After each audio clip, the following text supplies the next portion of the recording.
Sveicināti, mani sauc Anda un es esmu pētniece. Sveiki, es esmu Valdis, programmētājs. Un šodien sīkāk parunāsim tieši par teksta datoranalīzi. Teksta datoranalīze ir noderīga pētniekiem, studentiem, patiesībā ikvienam, kuram nepieciešams iegūt informāciju no liela tekstu masīva.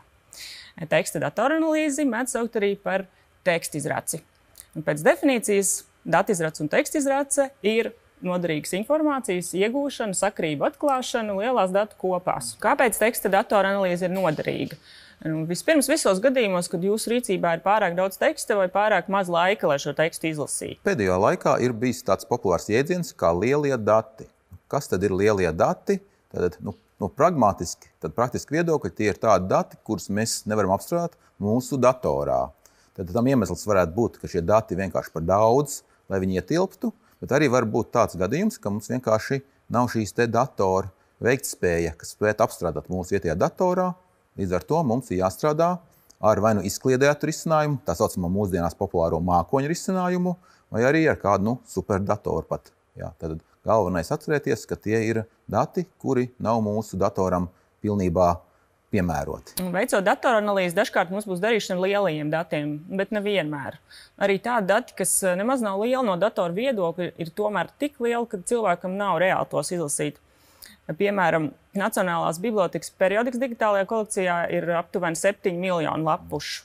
Ja vajadzītu tas viss izlasīt, tad optimistiski rēķinot, katrai lapusē, ja veltītu 1 minūti un iztiktu pēc gulēšanas, tad to 7 miljonus varētu pārskatīt 13 gadu laikā. Vai, piemēram, ja es esmu literatūras zinātniece, kas pēta 20. gadsimta prózu, tur latviešu valodā varētu būt kādi vismaz 1500 romāni, kas ir jāizlasa.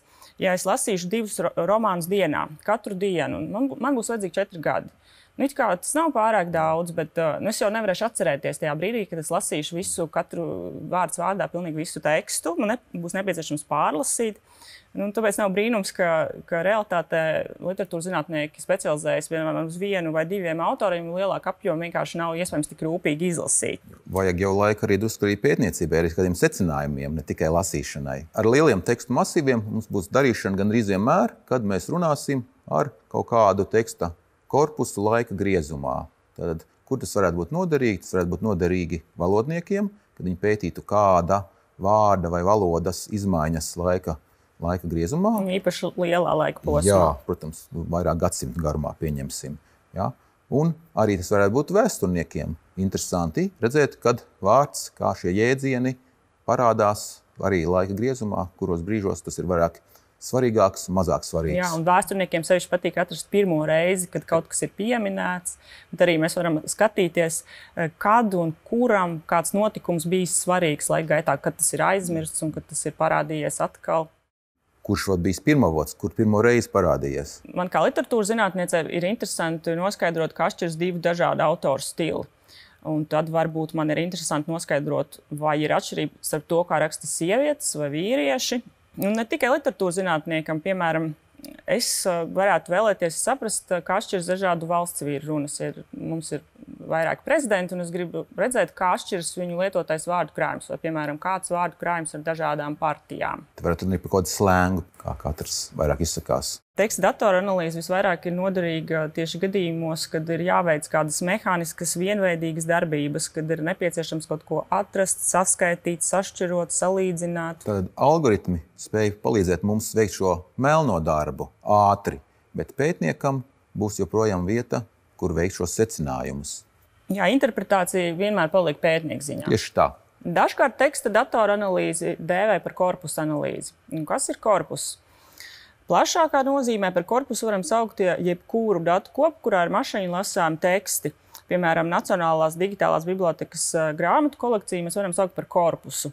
Bet parasti korpus tomēr ir kāds īpašam mērķim rūpīgi sagatavots korpus, kāda īpaši sagatavota datu kopa. Tā, piemēram, varētu būt kāda konkrēta autora datu kopa. Teiksim, Blaumaņa darbu kopa. Vai varētu būt arī dažādi autori kopā. Vai arī varētu būt darbi no viena konkrēta izdevēja. Vai arī darbi no kaut kādā konkrētā laika posmā, pieņemsim, 1936. gadā. Tātad, un, protams, mēs varētu šos datus kombinēt pēc dažādiem izvēles faktoriem. Parunājam par to, kādas darbības jāveic, lai sagatavotu tekstu korpusu. Tas sāksies ar pašu datu atrašanu un sagatavošanu. Ideālā gadījumā tas varētu būt jau gatavos digitālos resursos, interneta resursos vai intraneta, tad iekšējos resursos, piemēram, mūsu iekšējās bibliotekas resursos, jau varētu būt gatavi šie te dati. Bet dzīvē gadās arī tā, ka mums dati stāv, tā teikt, kādas mājas bēniņos fiziski. Mums stāv vecas avīzes. Kā rīkoties tad? Jāsāk ar skanēšanu, tad attēla šī te fiziska objekta pārvēršanu attēlā. Bet ar attēlu visiem nepietiks, jo mums vajadzēs šo attēlam veikt teksta optisko atpazīšanu. Tātad pārvērst šos te attēlā atrodamos simbolus, pārvērst burtos, simbolos, kuri stāv mūsu datorā, un dators var atpazīt jau pa individuāliem simboliem. Tagad mēs esam padarījuši tekstu mašīnu lasām, un ko mēs darām tālāk?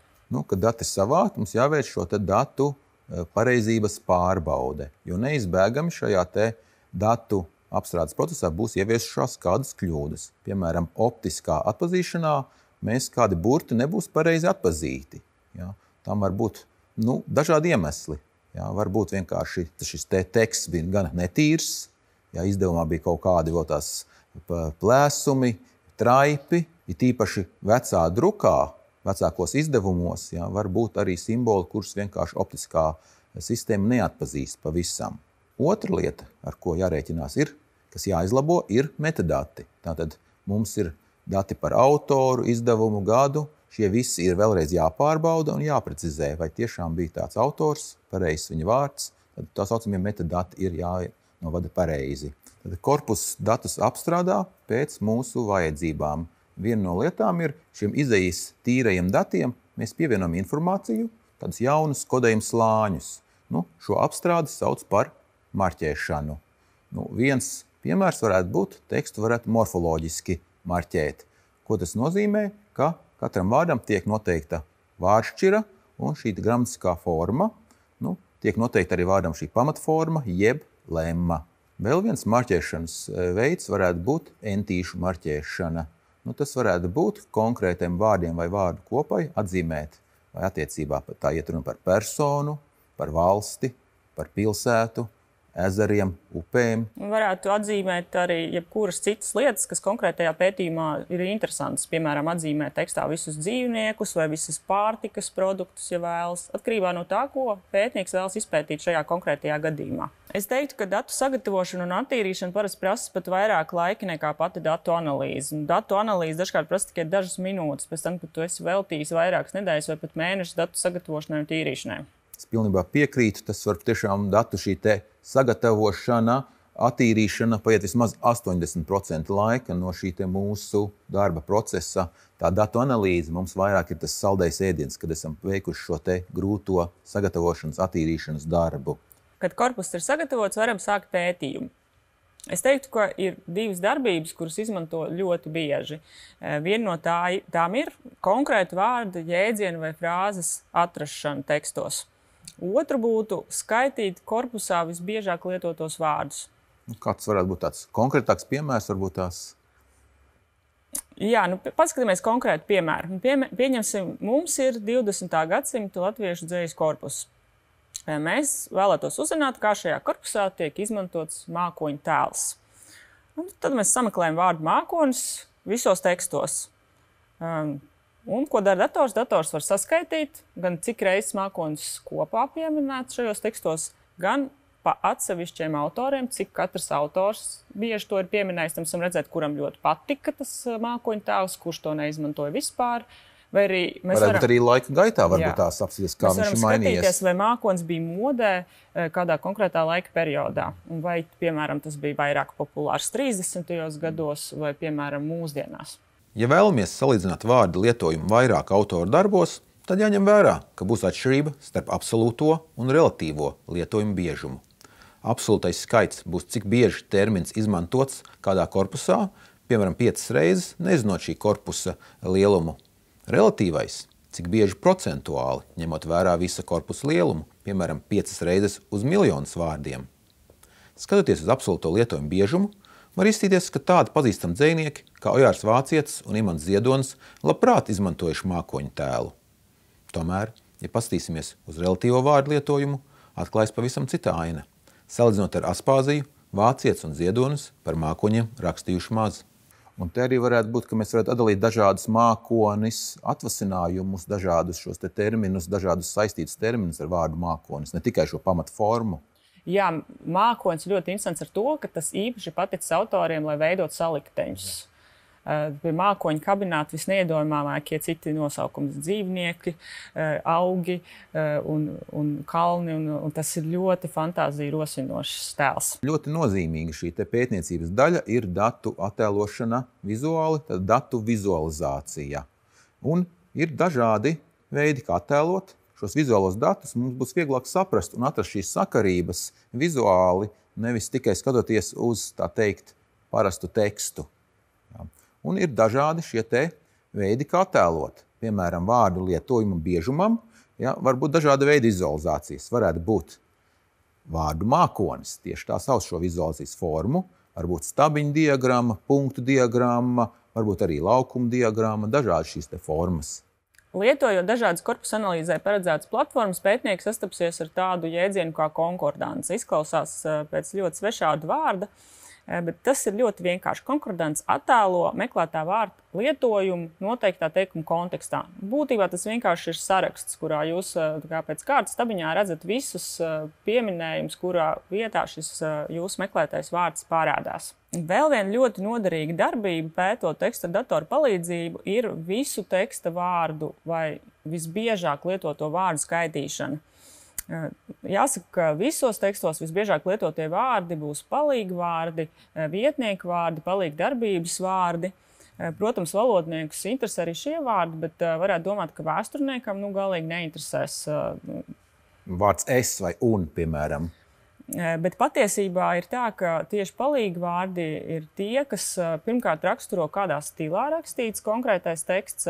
Tikai pēc palīgvārdiem vietnieku vārdiem var atšķirt, vai tas ir zinātnisks teksts, vai tā ir avīzes publikācija, vai tas ir literārs darbs. Kā arī šo mazo vārdiņu lietošana ļoti būtiski iezīmē unikālo autoru stilu.